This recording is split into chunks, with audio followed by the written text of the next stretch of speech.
Hi guys! Good morning! Happy Sunday sa lahat! Ayan, for today's vlog po guys is sari-sari lang po. Ayan si Papa Beach naggagawa po siya ng ring. May nagpaayos po sa kanya ng ring para basketball dito sa sa kapitbahay po namin. Hello mga guys. Dito pala may nagpagawa sa akin ng yung ring.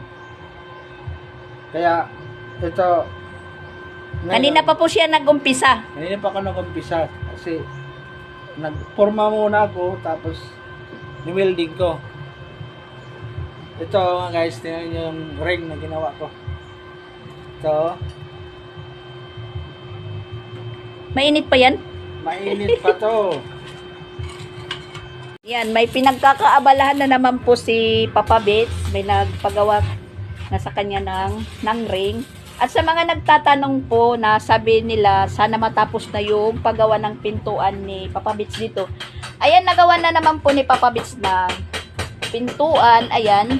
Pero kalahati lang po, temporary. Kasi mga soon. Sabihin na lang natin soon. Gigibain naman po ito dahil i-renovate. May plano po dito ni Jing na pagpapagawa ng dalawang kwarto. Tapos magagawa na lang po siya ng kwarto naman dito kasi plano na naman po may taas ito. May nakaabang naman. Yung kwarto niya po is nasa taas. So, yung bali dito, basta makikita na lang po nyo yung, pag ma-renovate na po itong bahay. At, saka dalawa po silang magtutulong na magpa-renovate dito. At, katunayan nga po, is nag-umpisa na po kaming magpahakot ng bato. Anong tawag dyan? Bato, graba? Graba galing sa river. Sa riverside. Ayan, nagpahakot po kami kahapon. Bali yung lupa, yung baras. Yung baras? Lupa. Yung lupa ihuli kasi baka umulan, mawawash out lang po kung hakutin na. So, inaano lang muna yung mga material kukumpletuhin bago po mag-umpisang maggiba dito. Dito po sa unang ni Jing, pinatayong bahay. Ito. Gigibain po ito. Kaya temporary lang muna yung paggawa ni Papa Beats ng pinto. Diyan. Hindi po buo. Kasi gigibain na naman po ito. So, itong mga grills naman, hindi naman po yan masasayang dahil gagamitin po din yan. Bali, susukatan din yung paglalagyan ng mga grills na yan. At syempre, sabang si Papa Beats naggagawa ng ring, tayo naman po is meron pong nakasalang dito. Hindi po yan mawawala. Yan. Magbabanlaw na lang po tayo. Yan, bagong ligo na si Sia. Sila ng ate niya. Pinaligo ko na po sila para malabhan yung nila, yung mga damit nila. At tapos na din po silang mag-breakfast. Yung ulam nila is hotdog at saka nuggets. Tayo naman po is nagkape lang. Mamaya-maya na po tayo kakain. Pag matapos na po tayong maglaba. Update ng ating panahon, ayan, mainit po siya, mainit. Walang ulan na namamagitan. Mabuti yung panahon po namin ngayon. Mainit na mahangin-hangin.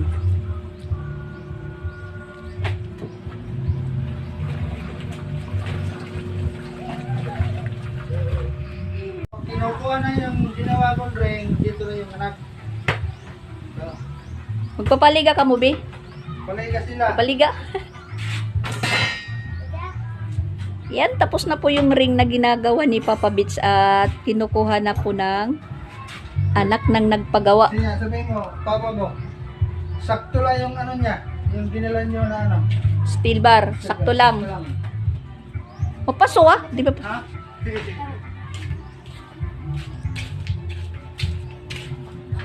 So, ayan, tapos na po tayong maglaba. Mananghalian na po tayo. Ayan po yung ulam ko. Yung ulam namin kagabi na ginata na buwad na dilis. Yun po yung ulam ko ngayon. Yung mga bata is tapos naman po mananghalian yung ulam po nila. Ayan. Hotdog at saka nuggets. So, yung sa atin naman ulam, yung kagabi pa namin na ulam. Ginataang dilis.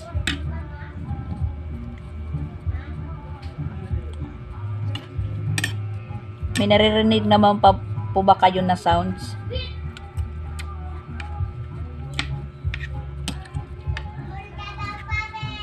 May nagpapa-sounds na naman. Kasi yung mga ano namin po dito, kapitbahay. Hindi naman po kami dikit na magkapitbahay. Pero pag nagpapatugtog po sila ng mga sounds nila, klaro. Dahil yung mga speaker po nila is malalaki. Pang ano talaga, yung pang sayaw, pang disco. Pero ano lang yan, sa bahay lang. Yun po yung ano nila dito. Mga appliances na speaker na malalaki. Bali, 3 sila na mayroon. Pag nagsabay-sabay yan na ano, na magpatugtog. Naku! Yung ano natin, yung dibdib parang gumaganon din. Kumakabog-kabog sa ano, sa ano ng ano nila speaker.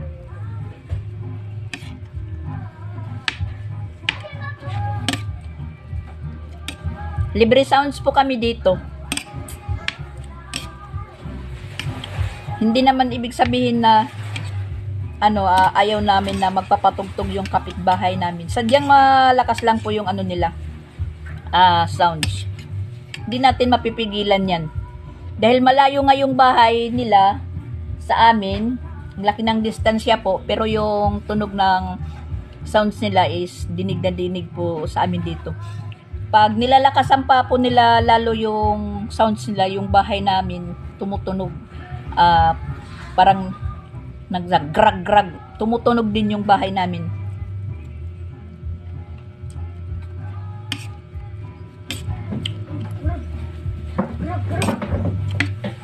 Yung mga nilaban ko ngayon, yung ano, yung mga kumot at saka bedsheet punda. Kaya ayan, kumain na po tayo. Dahil tapos na po tayong maglaba. Tapos lang po namin maligo.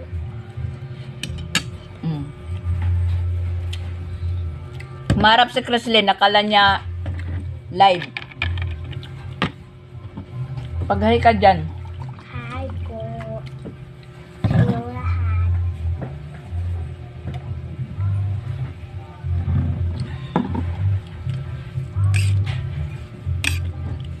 Tapos na pagkatapos kong kumain, maliligo po tayo, tapos magagawa po tayo ng empanada dahil tawag na ng tawag si May Timang.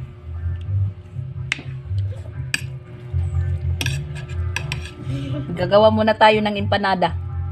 Mag-vlog naman siya ng maggagawa ng empanada, guys. Makakakita na po kayo. Kaya nag-order si Mighty Mang na si Mighty Mang. Marami na daw naghahanap ng empanada. Opo, kasi si Ate Mighty Mang mahiling naman na empanada ni Mama Dax. Kasi bukas, Lunes, sabi ng teacher ng daycare, di lang muna pinapasama yung mga bata dahil mag-a-arrange daw po kami ng room nila kasabay ano ng mga officer.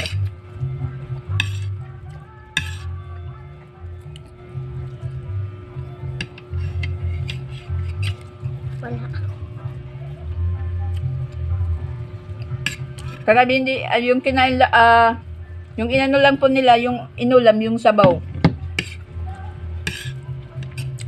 Si Sia, kumain naman po nitong dilis, inaano pa niya talaga yung buto. Kinukuha. Kinukuhaan pa niya ng buto yung ano, yung dilis. Ako hindi na. Kasi malambot naman.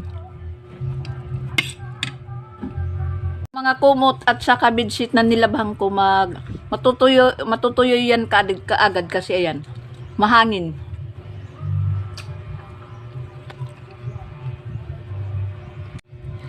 Ayan po guys. Dito din may lagnat. Ewan ko kung mawawala ba yung lagnat niya.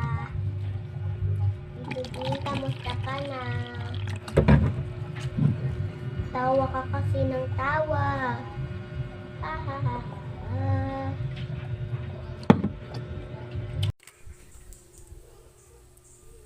Yan, resulta ng mga nilaban ko, nagdidikit-dikit. Yes. Nagdidikit-dikit na po kasi mahangin. Tapos hindi po natutuyo kasi nagdidikit-dikit kahit mainit. Kailangan hiwa-hiwalayin. At papunta po tayo ng merkado. Bibili po ako ng mga ingredients para sa empanada. Kasi kinukulit na po ako ni Mighty Mang.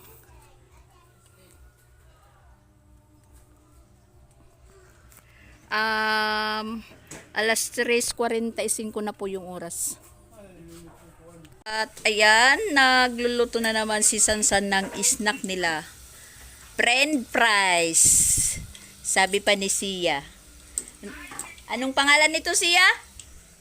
French fries. Oh, French fries daw ano? 100 na ito sa Gaguan. Oh, nag-order po sila kay Kuya Sansan niya. Yan, tag 75 po yung 100 dito.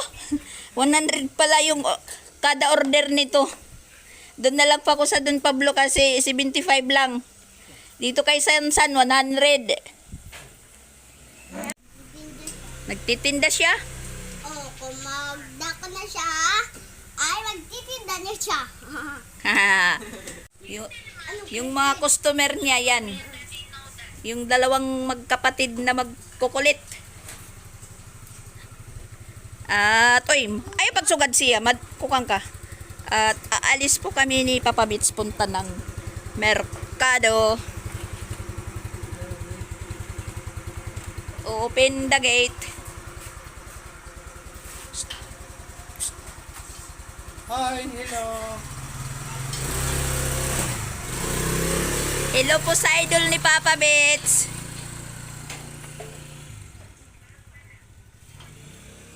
Ang ganda ng panahon po. Ang gandang panahon. Uy! Luna! Ginawa di ka gawas dili. Chu chu chu chu chu chu. Dali dali dali. Chu chu chu chu chu chu chu chu chu chu. Dali dali, pasok.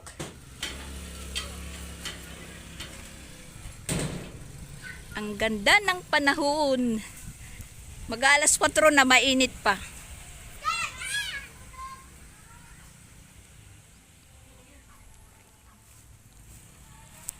Po tayo ng merkado.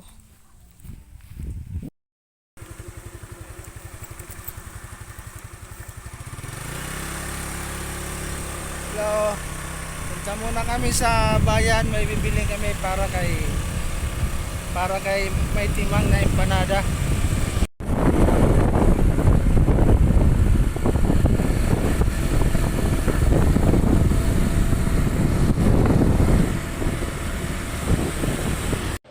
Nandito na po tayo galing merkado. Kaya ayan, mag-ano muna tayo. Maghahanda para sa piling pork ko na lulutuin dahil marami na pong order doon kay Mighty Mang.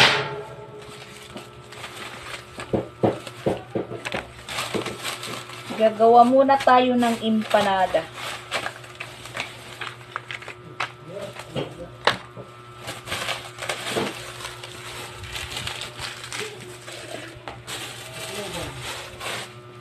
my gosh. Yung mantika. At habang naman sila nandun sa labas, meron na naman pong ginagawa si Papa Bits. Nagpunta muna kami ng junk shop, bumili ng bakal para gagawin na drumstick ni Sansan dahil yung ginawang drumstick ni Papa Bits na kahoy na balik. Bali, nagpunta muna kami ng junk shop na ganap ng tubo na kasya lang sa paggawa ng drumstick.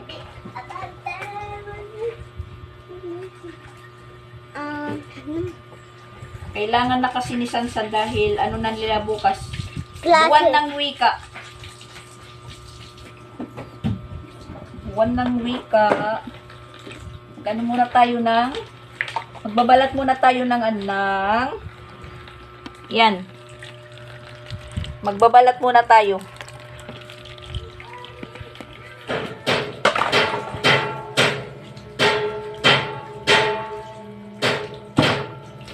Kanya-kanya po kami gawa.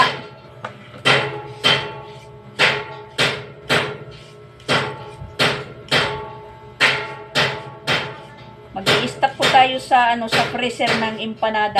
Kahit makagawa lang po ako ng 4 na dosina, tama na yun. Para kay May Timang. Kasi hindi naman po yan dadalhin lahat doon kay May Timang. Kung magkano lang po yung kailanganin ni May Timang doon sa Don Pablo, yun lang po yung pero nauubos kaagad.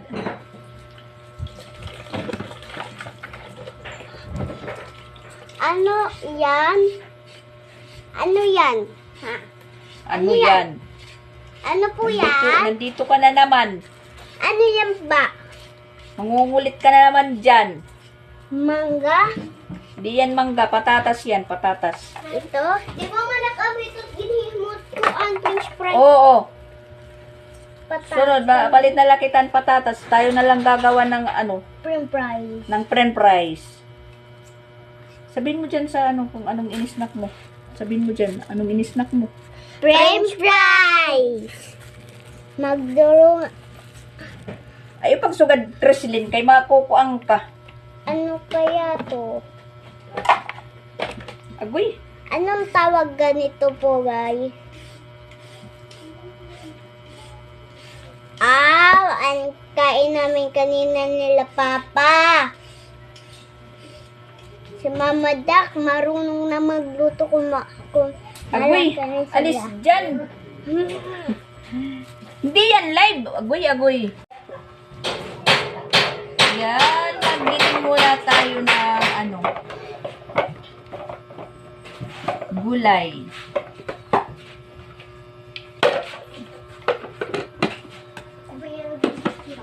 Kuhan suwa din eh. Ato sa iniyat na tukwa.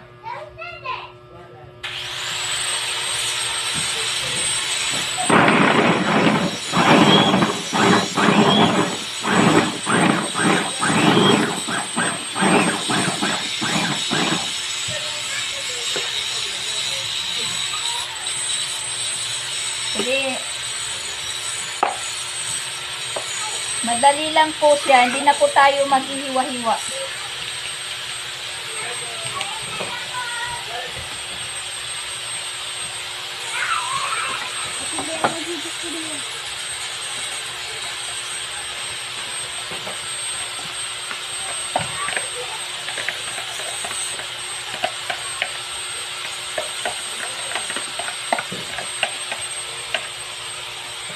Yung karne, ihinalo ko na din po yung sibuyas at saka bawang. Para isang anuhan na lang, isang gilingan. Sana noon ko pa ito naisip para hindi po ako nahirapan masyado. Pwede pala.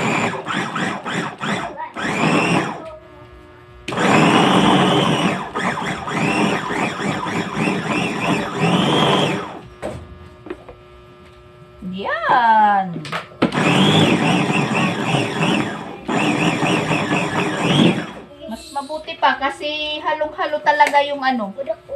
yung karne at saka sibuyas bawang.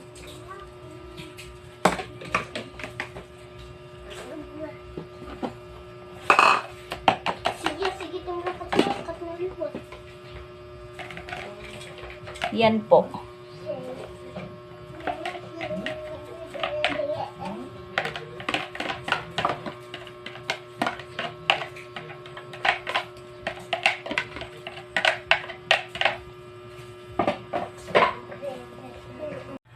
Ito pala guys yung pinaka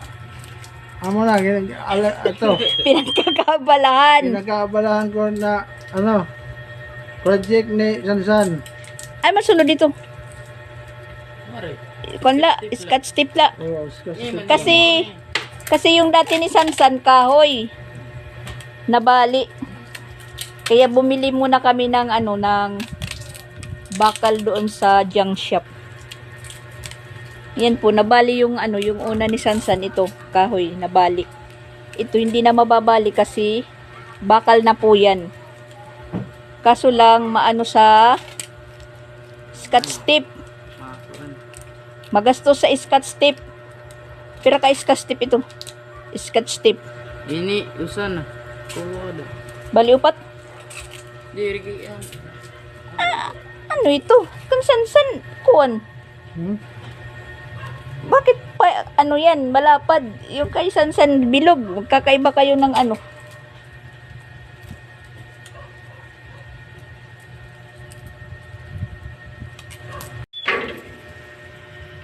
Ilinilipad yung komot. Tuyo na po yan. Kukunin ko na.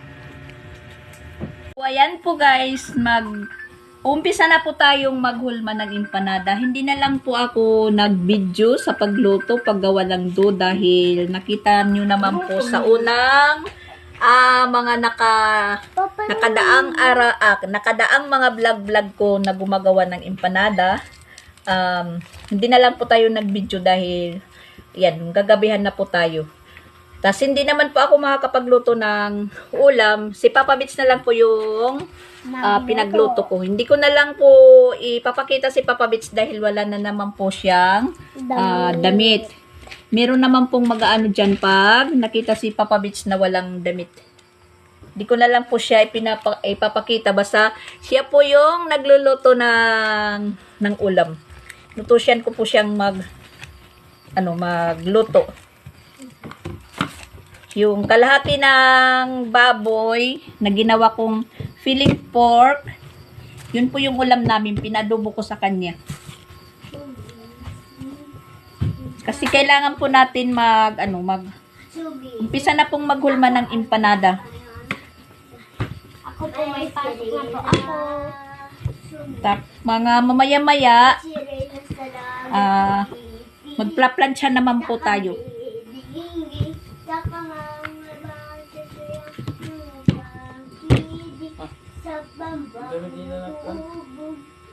Iyan, siya po yung nagluto niyan. Sabi ko sa kanya, ihalo mo na lang lahat, yung karne, sibuyas, bawang. Basta ihalo mo lang lahat yan para maluto. Nakahanda na po yung gagawin natin. Ayan po. Magagawa na po tayo ng wrapper. Gawa muna tayo ng wrapper. At syempre guys, malinis po yung kamay ko. Palagi po malinis yung kamay ko.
Yung planchahin ko guys, ayan. Nakaabang. Mga mamaya-maya ko na yan, plaplansyahin. O pwede naman bukas ng madaling araw. Depende lang po sa sa oras ng matatapos tayo kung anong oras.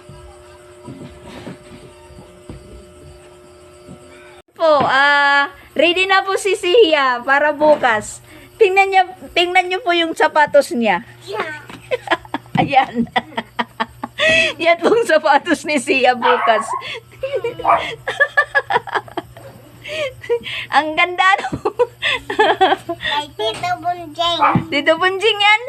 Oh, sinukat niya. Yan po yung sapatos niya bukas sa pagpasok.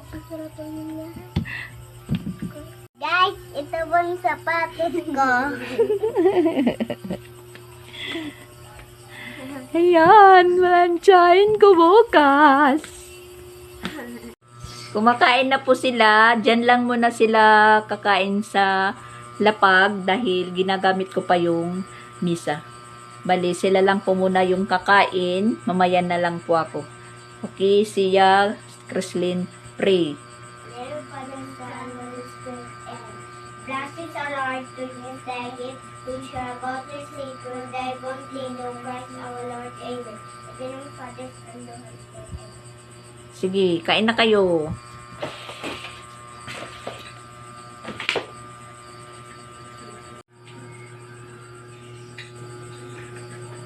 Kasi hinahabol ko po na may isa pa dyan na kwandirin eh. Binigay ni Chrislyn sa akin na yan. Foil. Sa ilalim, mayroon dyan. Tingnan mo, may mahaba dyan. Parehag nito. Yan. Balik mo ito, balik. Nahabol natin na makagawa po tayo kahit 4 na dosina lang. Tapos, i-deliver natin kay May Timang dahil yung pagsara ni May Timang is mga 9:00.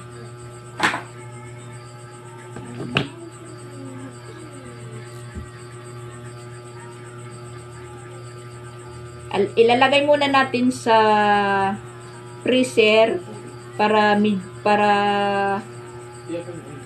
medyo mag-frozen siya. Pero pwede naman po doon na lang kay Timang dahil may freezer po siya na malaking freezer. Pero ilalagay ko muna dito sa freezer namin, sa ref.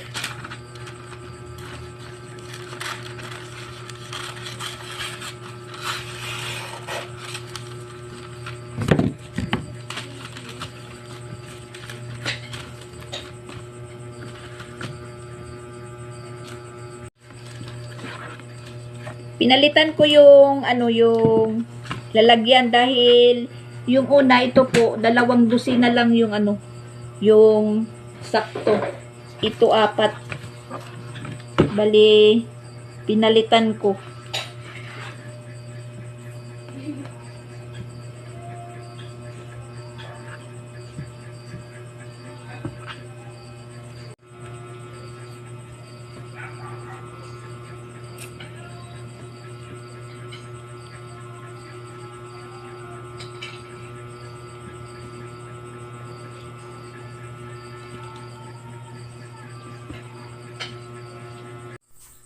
Yan, nahuli yung Sian yung kumain. Sige na, dalian mo ng kumain dahil naghuhugas na si ate. Si ate yung naghuhugas. Sige, anong masasabi mo na ikaw naghugas? Wala lang? Siya magtutubig. At siya po yung maglalagay din ng tubig sa sa bote na inumin, ilalagay sa ref. Parang sinisipag ngayon si Chrislyn. Nagpapadagdag baon siguro ito bukas. Ano? Papadagdag baon? Siya. Kindi agad. Ako ng pagkain sa eskwela kasi sinawawala ko maglilinis eskwela namin. Amo.